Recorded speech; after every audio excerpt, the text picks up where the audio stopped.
So, Teresa, you mentioned about placing our hands over our temples, and I was doing that as you were walking us through it. Is there anything else that you can offer us? So in the moment, somebody can start this process that you've described to us. Well, that is one to be working with. And then you could also do that in conjunction with placing your hands on your heart. Think about how oftentimes when you feel really connected to something, you're like, oh, and your hands kind of go to your heart a bit, right? Mm-hmm. You know, so it's like, so we can even do that same thing. Put the hands on the side of the head. We're accessing the part of the brain that says, you know, send this message to the rest of the body that we want to be able to experience this with ease and grace and be able to breathe fully and freely through this, and then touch into the heart space, because that connects us into the place that says, oh, that feels really good. And so doing that in conjunction at the same time and then tapping in through the head and into the heart can be very, very powerful in order to be able to help that energy move through the body very quickly. I know that when I'm doing regular EFT and matrix re-imprinting with my clients, whenever they're feeling something very strongly, I ask them to place their hands over their heart, and that can be a joyful experience or a very distressing experience, and just allow that whatever it is to come up. And it's amazing how you talked earlier about being present, and it's amazing how present the person becomes simply through that act of placing their hands over their heart area. Well, and the beautiful thing about that, Annie, is where attention goes, energy flows. I mean, we've heard that saying. Mm-hmm. But the other piece that oftentimes isn't talked about is then where energy flows, changes occur. So where attention goes, energy flows. And then where energy flows, changes occur. And that allows the awareness and the energy and the blood to come to the areas that need it, which then overcome the stress response and balance the blood and the energy flow so that the body can heal naturally. Because for the body to heal, there has to be a nice balance of blood and energy flow in the body. And bringing that attention to that space allows change to occur by bringing that awareness and the energy and the blood to that area. It's like saying, I'm willing to observe you and be present with you completely for whatever needs to happen.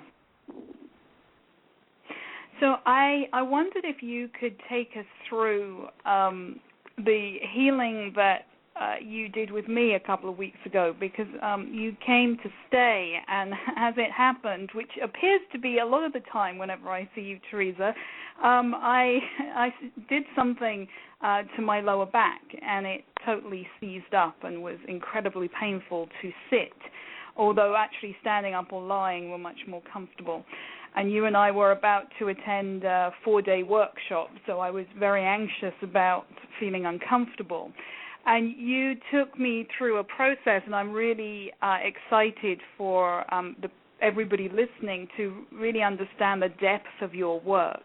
Would you be willing to share some of the things that you addressed with me? Yes, I would be glad to do that. So, and I will say, though, if I can please comment on this, oftentimes people will say, well, when I'm around you, these things happen. Why is that? And I'm like, well, maybe it's because the body's saying, hey, there's help here. Let's get help right now, real quick. Let's take advantage of it. That could be true. Exactly. So I just had to say that. But as I was working with you, I was working through, I was asking questions because I do a form of muscle checking that says, what wants to balance here in the body, what wants to change, and what can be brought to an even greater place of wholeness.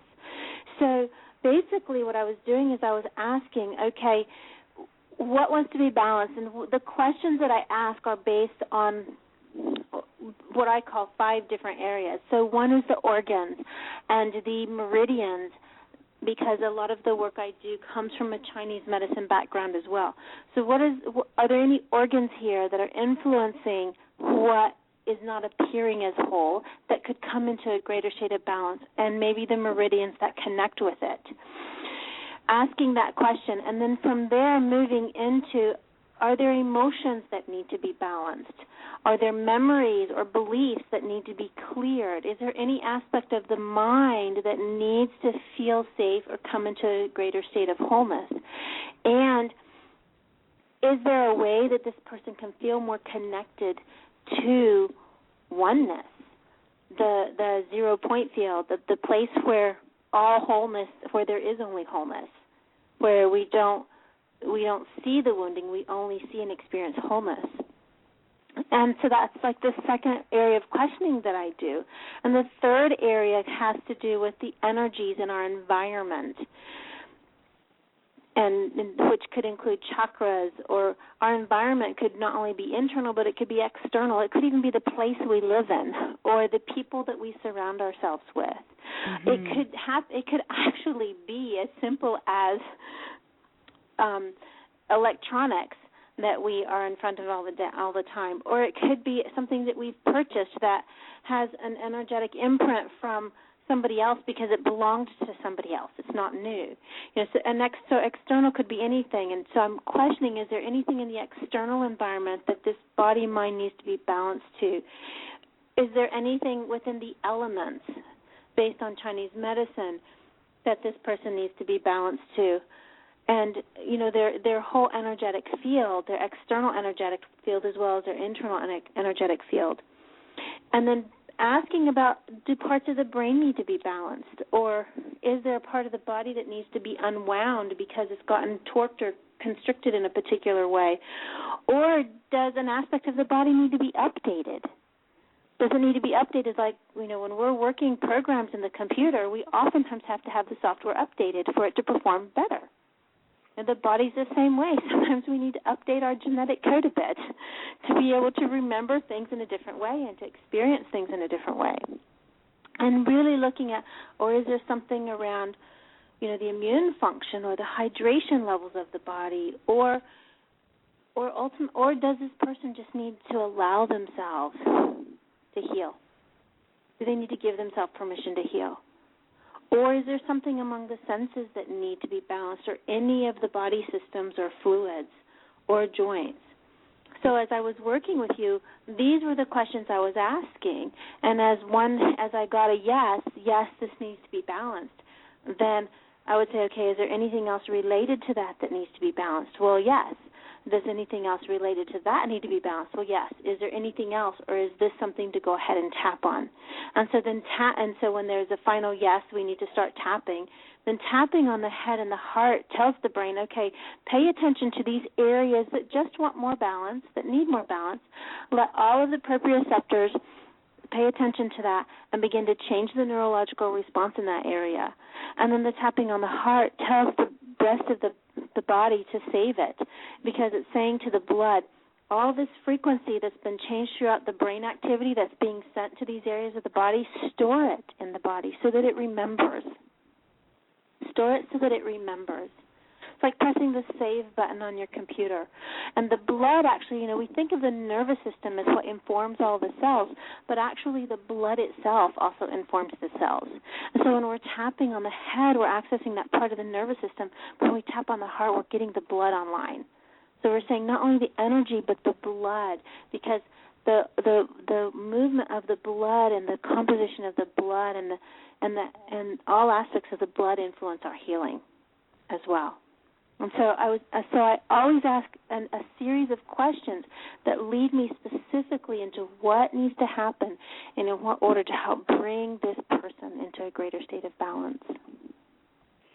Wow, fantastic. And some of those things we can all do. I mean, I love the idea of the tapping you suggested, placing our hands on the temple, on our hearts, asking some of the questions. I mean, I don't need to be a kinesiologist expert to simply ask those questions, perhaps get a sense of because as you were going through them, I noticed I was releasing with some of those questions. I thought, interesting. that perhaps my body is relating to what. Exactly, and the thing that I tell people is you don't have to know kinesiology. You can simply ask a question, and does your body feel light and open, or does it feel constricted and heavy? Because oftentimes if it feels constricted and heavy, it's saying, maybe something's not really right there. Absolutely.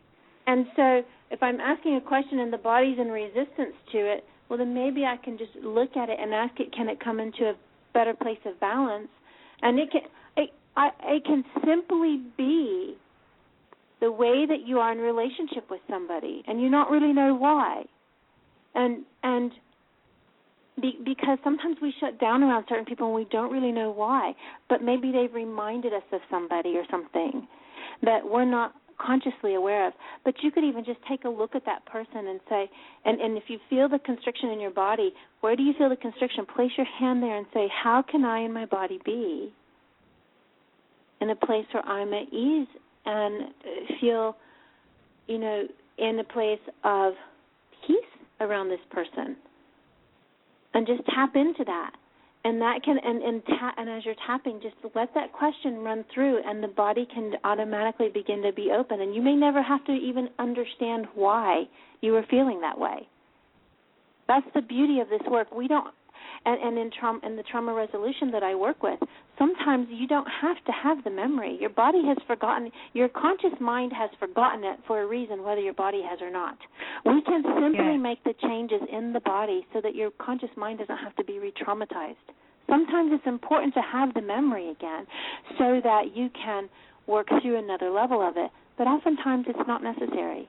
We can literally just allow the body to do what it does best and move through things with ease and grace, because it's holding on to beliefs and emotions. And when we come into a place of balance and understand that all emotions have value, then we don't have to make our anger wrong or our grief wrong or our fear wrong.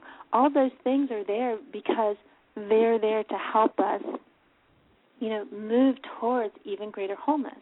The stomach and the spleen, oftentimes people that have a lot of worry, oftentimes there's a simple stomach and spleen imbalance that are going on. And so one of the things I will ask my clients, if you're finding that you're really in a tense place, ask yourself, am I being a problem solver or a problem maker? Can this part of my body become a problem solver instead of a problem maker? Wow, I love that question. So, that could be addressed to any part of the body at any time, couldn't it? Exactly, and it's such a powerful question to ask ourselves. How can I allow this to be a problem solver instead of a problem maker? And how can I allow myself to know that feeling is healing? And that in order to truly heal, I have to allow myself to feel all aspects of my body and not shut it off. Yeah, that's quite a big one too, because I know in the past I've worked with people that are angry with their body, particularly if they've been diagnosed with a chronic condition. So they're angry because their life is now on hold and they're not able to do the things that they once were and live the life they would love to be living. And they're blaming, they're coming from that place of blame. And think about it, and if you as a person, okay, if you as a person get knocked down and criticized and blamed, do you want to perform for whoever's doing that for you? Exactly. And so when we continue to criticize and blame and lay shame on our body, it even as much as it wants to please us, it shuts down because it feels like that's part of pleasing us.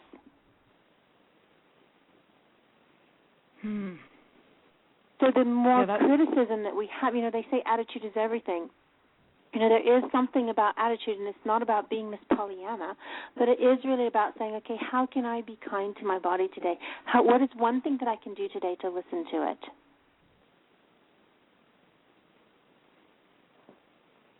Great question, Teresa. Thank you. Could you repeat the one about the problem solver or problem maker? Yes. So how can this part of me, how can this part of my body or this aspect of my mind become a problem solver or a problem maker? I'm writing it down. First asking, is it being a problem solver or a problem maker? And if your first thought is it's a problem maker, say, okay, if it's being a problem maker. So let's say an example of the knee that you were talking about. So if this part of my knee is really making problems for me right now, how can I allow it to become a problem solver?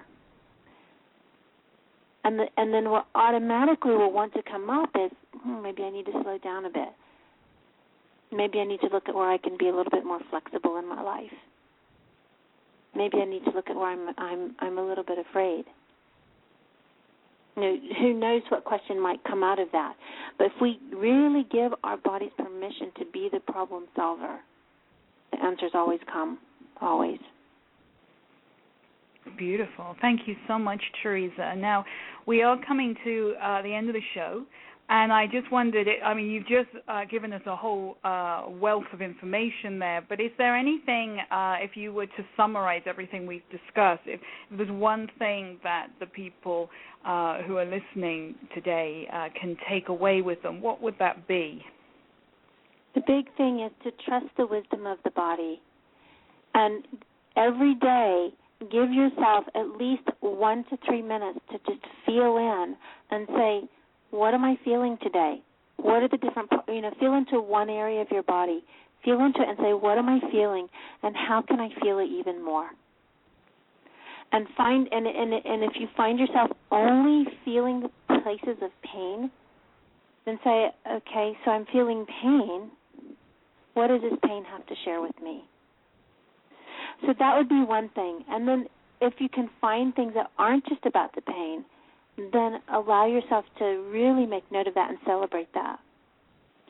And ultimately, allow yourself to recognize that you are completely connected, that you're completely connected to everything. And so maybe your attention is just on your connection to pain, but if you're completely connected to everything, and it's been proven that even the flap of a butterfly's wings influences waves and hurricane levels.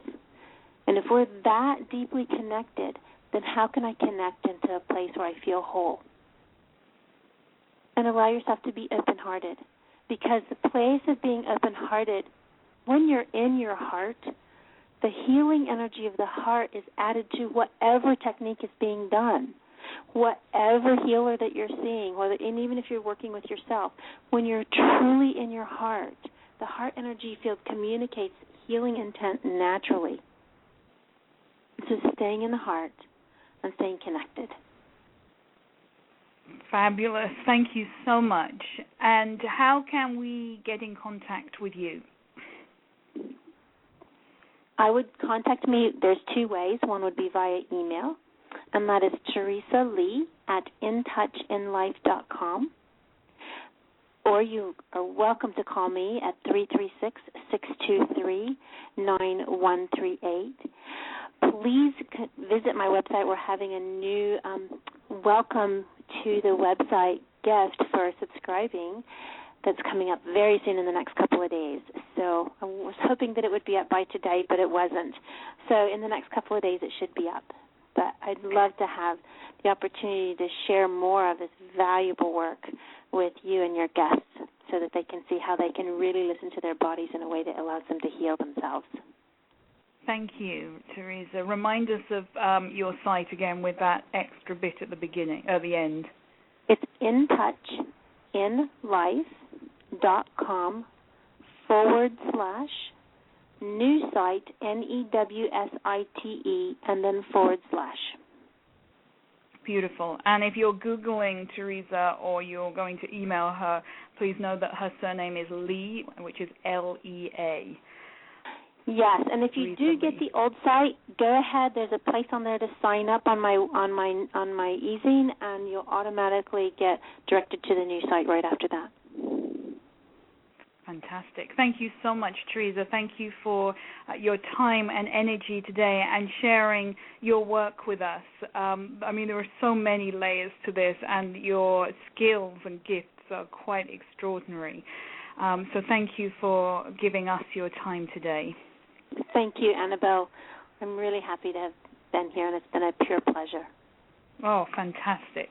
Thank you. Enjoy your day, and I hope the sun is shining. Is it shining? It is. North It Carolina? is absolutely fabulously beautiful here. Fantastic. It must be North America-wide. Thank you, Teresa. Thank you, Annabel. And thank you, everyone, for listening today. It's been my pleasure to bring Tap Into Your Healthy Self to you today with Teresa Lea. And on our next show, which is in 2 weeks' time, I'm interviewing Richard Fluke.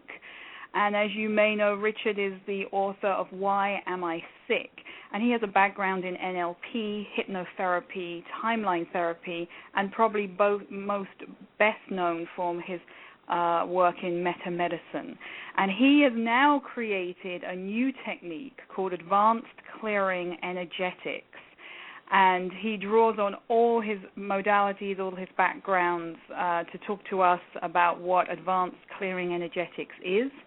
And he talks about it being a process that assists the person in healing themselves by clearing out the trapped energy that is now known to cause chronic conditions, disease, and illness. And leads on beautifully from our discussion today with Teresa. So I shall very much look forward to being with you again in 2 weeks' time. Until then, stay safe, happy tapping, and take good care. Bye-bye.